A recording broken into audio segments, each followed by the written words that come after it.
तर नमस्कार मित्रांनो, मी चेतन माली, आपल्या चेतनागरी मराठी चॅनलवरती आपलं सर्वांचं स्वागत आहे. तर झुंजीची व्हिडिओ बघायला भेटली आपल्याला.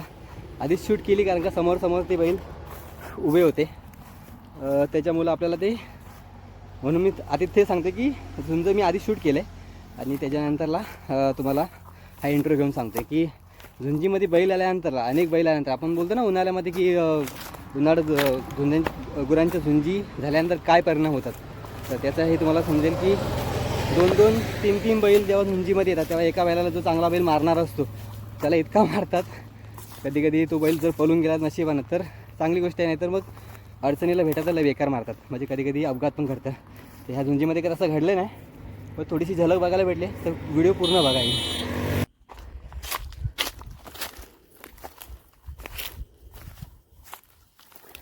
तर आणखी एक मित्रांनो, बैल दोघांसमोर एकासमोर ते उभं आहेत, एकमेकासमोर ते झुंज घेत आहेत की नाही सांगू शकत नाही. घेणार तर नाही मला वाटते, पण बैल बघा, काल्या बैल बघा कसला मस्त आहे मित्रांनो. हा पण बैल मस्त आहे, पण हा बैल शिंगाने वगैरे एकदम परफेक्ट खत्र्या. तर सुरुवातीलाच आपल्याला बघा अशा प्रकारे बैल बघायला भेटला आणि तो मी त्यासाठी नवीन असल्यामुळे तो घाबरतो बिचारा. त्याची पण चुकी नाही आणि माझी पण चुकी नाही. मी कोकणातील आपले गाय गुरु दाखवण्याचा प्रयत्न करत असतो. हो,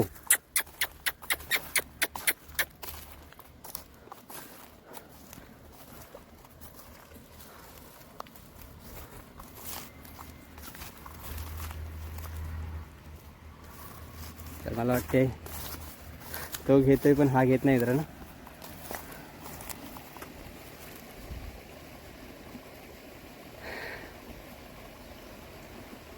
पण ती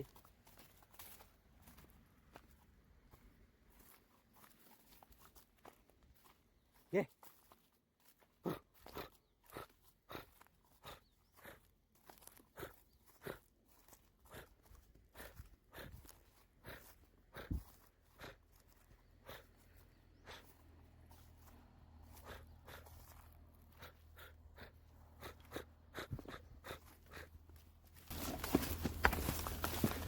खतरनाक झुंज झाली मित्रांनो.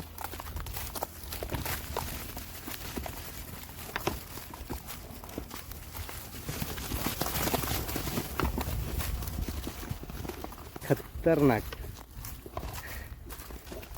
तर झुंज बघायला भेटली मित्रांनो आपल्याला. दोघे पण एकमेकासमोर ते उभे होते बरोबर. हे बघा दुसरे बैल मित्रांनो झुंजीमध्ये येतात, त्याच्यामुळं आपल्याला झुंज काय चांगल्या प्रकारे दाखवता येत नाही. बघा हातामध्ये आपल्या काठी पण नाही.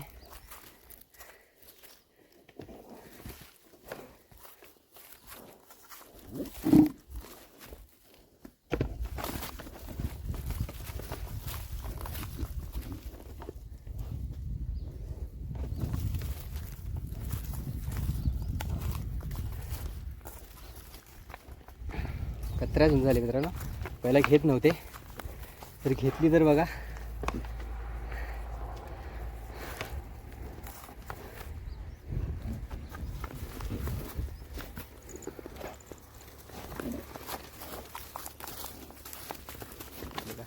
हे मध्ये बैल येतात ना, त्याच्यामुळे आपल्याला दाखवायला भेटत नाही मित्रांनो झुंज बरोबर.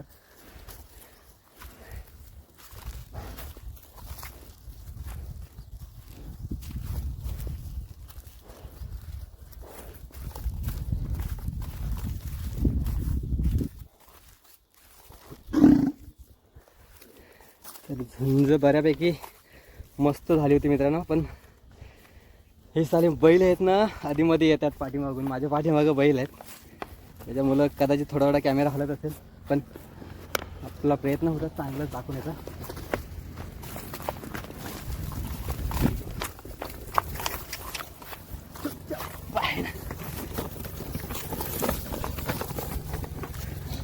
हे बघा असे बैल येतात मित्रांनो. अरे हे बघा एकाच बैलाला मित्रांनो किती बैलांनी मारला बघा.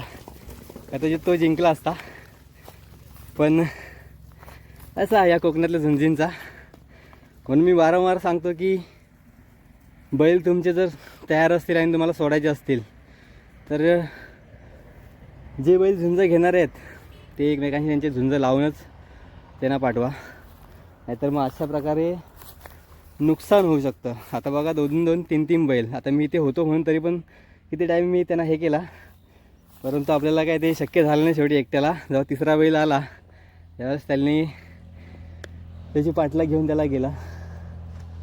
तर अशा प्रकारे हे कोकणातल्या झुंजी आहेत, कोकणातली गुरं आहेत.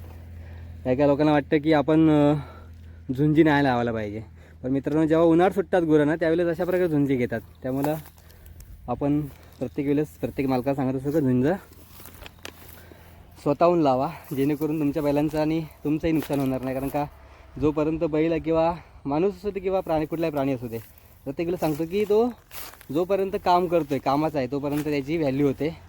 एकदा का त्याचा हातपाय मोडला किंवा तो कमवायचा बंद झाला, म्हणजे इव्हन माणूस असून दे किंवा कोणी कमवायचा बंद झाला की त्याची रिस्पेक्ट कमी होते. हेच आहे, म्हणून मी प्रत्येक सांगत असतो. ज्यांना हा काय लोकांना माहिती नसतं की कोकणातली बैलं, त्यांना वाटतं की आता तुम्ही घाटावरती वगैरे गेलात तर त्यांची बैलं बांधलेली असतात. त्यामुळे त्या लोकांना झुंज लावणं हा विषयच नाही. कारण का प्रत्येकाची संसार उन्हाळी पावसाळ्यात चालू असतात, त्याच्यामुळे त्यांची गुरं बांधलेली असतात. पण कोकणामध्ये गुरं हे बघा, शेती कापून झाली त्यानंतरला बघ गुरं उन्हाळ सुटतात आणि मग अशा प्रकारे झुंज होतात अडचणीला आणि पाय वगैरे मोडतात आणि अपघात करतात. म्हणून आपल्या बैलांची काळजी आपण स्वतः घ्या मित्रांनो. धन्यवाद.